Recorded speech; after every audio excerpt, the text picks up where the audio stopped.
Hey y'all, welcome back to Decide It's Your Turn. Is that even the name of this podcast? Decide It's Your Turn. No, it's not.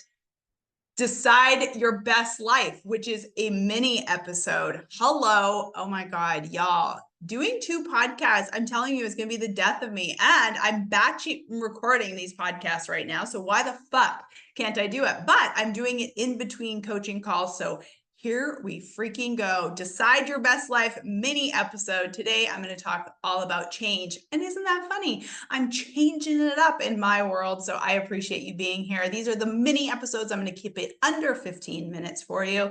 And today I wanted to talk about embracing change because how many of you hate change? I don't know if I hate change. I actually don't mind it in some regards. I think I've trained myself to understand that things evolve and we change and we grow and it doesn't have to be bad. However, I am a creature of habit, clearly, because I clearly only record Decide It's Your Turn. And now we're Decide It's Your Best Life. So we're just all over the fucking map over here today. But embracing change is the topic of this podcast today. And if you are a person who hates change, I'm hoping that this one little nugget will really help you. And I think it is a big part of what I really kind of recenter my clients with when it comes to change, because change can be overwhelming. Change can be scary. I think that that's the thing about it, right? Is the unknown. The unknown is so scary for so many people. And I think the fact that I do have my faith, for me, having my relationship with God, I definitely don't consider myself a religious person by any means. I think I have a relationship with God, but I think that that's a reason why I'm not super scared. However, the other day, my husband told me, he's like, when have you become such a scaredy cat? And I don't know what the heck. I don't know if it's and by the way, God forbid, I'm actually in menopause, but maybe I fucking end. TMI if you're a guy listening to this. But oh my gosh, I'm telling you, your girl, she's changing. I don't even know what the fuck her problem is. But I do feel like I'm more scared lately. I don't know. And it's not even about control. It's just oh, please, Lord, I love my life so much. Don't let me die. Oh, we were going through a thunderstorm the other day when we were flying. So it is what it is. But control what you can control. And I actually, funny enough, when we were flying, I was actually thinking about this exact thing. I was like, am I in control of any part of the situation? And the answer was no. I mean, I wasn't the pilot. I wasn't in the storm. I wasn't the FAA. I wasn't deciding where we were flying and what altitude we were flying and all of those things. So I actually had no control. And something that I repeated to myself was, you cannot worry and pray at the same time. So you can't worry and you can't pray. I think I heard that from 50 Cent on Oprah about 20 years ago when I actually liked Oprah, which was, you can worry or pray, but you can't do both. And I really think that embracing change is a lot about control, and we don't have control and we're very fearful of what could possibly happen. And there's this one thought that besides you can worry or pray, but you can't do both, there is one thing that has really, really helped me, and this is in my personal life and this is in my business. And I got this from my coach, Lacey, a long time ago, and I'm so grateful she said it to me, because she did know that I have a tendency to want to, what I believe is my greatest strength is the fact that I care so much. It is also my greatest weakness, in the fact that sometimes I care so much, it's to my detriment. And I actually work with a lot of clients who are the same thing. They just care so much, but it's also to our detriment. And so we have to figure out what that balance is. But Lacey said this to me. She said, there's your job, there's God's job, and there's the client's job. And I have shared that with my clients over the years for such a long period of time, because it has been so unbelievably helpful for me. So you don't even have to put the client in there. You can be there's your job, my job, and my husband's job. There's your job, my job, and my boss's job. There's your job, God's job, and your kid's job, or whatever it is, right? But for me, this little phrase about there's my job, there's God's job, and then there's the other job. And oftentimes my line gets blurred, because I sometimes feel like I'm trying to do God's job. God, please do this for me, or help this happen. And that's not the way it works. I believe, in my personal opinion, I try not to beg God for anything. I thank God in advance for the blessings. I thank God in advance for the opportunities. I thank God in advance for the safety. I thank God in advance for all of the things.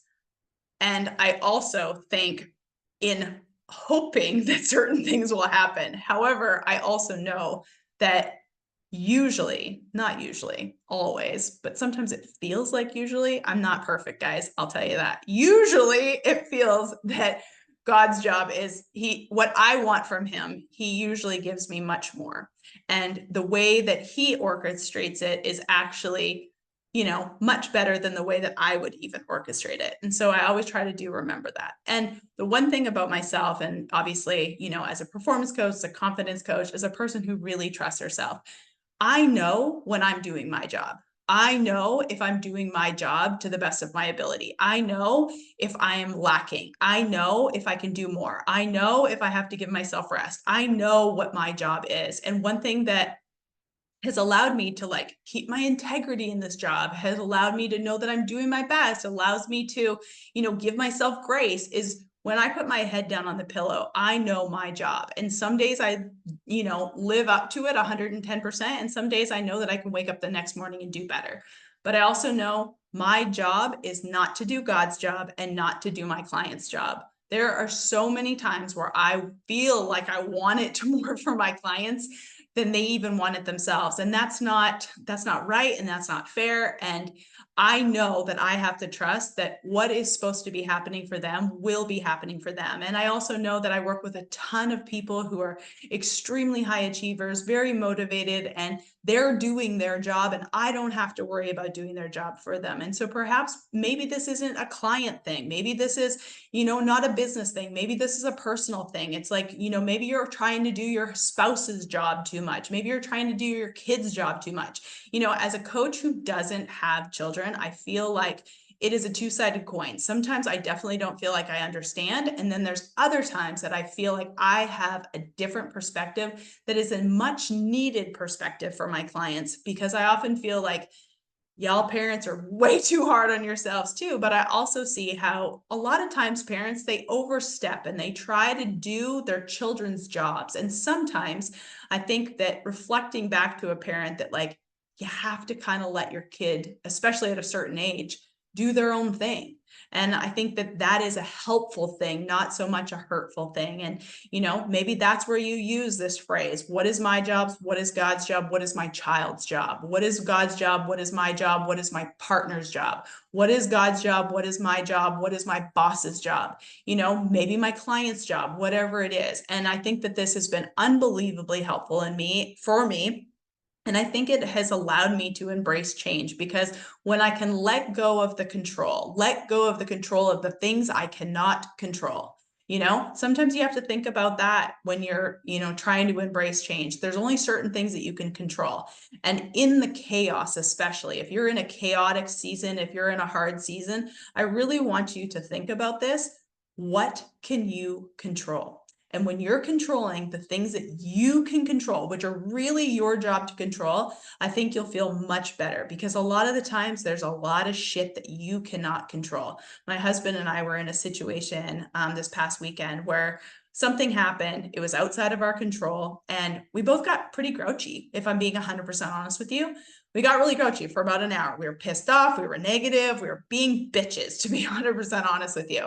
And then I walked away.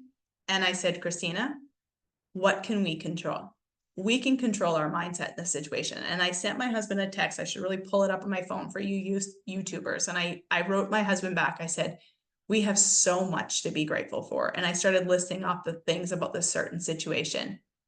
And in that moment, he replied back to me. And you guys, how this is so quote unquote easy for us is because we've been training ourselves to do this for so fucking long. It's exhausting sometimes, because sometimes you just want to be a negative bitch and moan about the situation. But in that moment, we really flipped the script and said, we can't control this, but we can control how we react to the situation. And I'll tell you, the minute we flipped the switch, I tell my husband all the time, I think vibration is everything. And he knows, he thinks he'll roll my eyes, but he also believes me because I know that he knows it's true. Is that the minute you change your vibration, the minute you can get back into that positive, minute you can go, you know what, this is the part that we can't control, but we can control how we react to it. I mean, I'm telling you, the rest of the day was fucking fantastic. And sometimes it works that way and sometimes it doesn't, but you still do it even if it doesn't work out fantastic. But more often than not, when you do that, I promise you, you will see a much better result. So embracing change, control what you can control, and remember the phrase, what is my job? What is God's job? What is the other person's job? Insert X into that other job. You guys, I hope you enjoyed today's quick mini episode. Decide your best life, even though I did say decide it's your turn, which that episode comes out on Thursdays. Thanks for joining me on this quick episode, and I'll see you again tomorrow.